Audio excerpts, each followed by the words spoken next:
തിന്നുകയുമില്ല തീറ്റിക്കുകയുമില്ല എന്ന രീതിയിൽ മുഖ്യമന്ത്രിയുടെ ദുരിതാശ്വാസ നിധി കൈകാര്യം ചെയ്തിരുന്ന UDF ഭരണകാലം അധികമാർക്കും ഓർമ്മ കാണില്ല.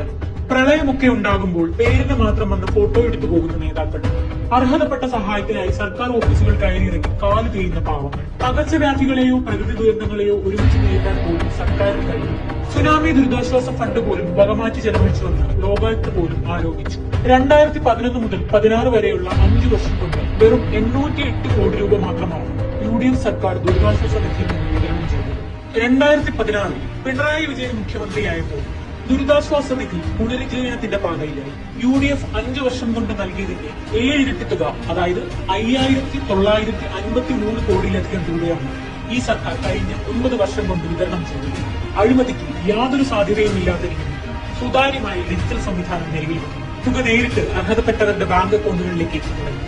ഇന്ന് ഓരോ രൂപയുടെ കണക്കും പൊതുജനങ്ങൾക്ക് ലഭ്യമാണ്. പ്രളയവും കോവിഡും മണ്ണിടിച്ചിലുമെല്ലാം വന്നപ്പോൾ ആ ദുരിതത്തിൽ കൂടെ ഉണ്ടായിരുന്നത് മുഖ്യമന്ത്രിയുടെ ദുരിതാശ്വാസ നിധിയാണ്.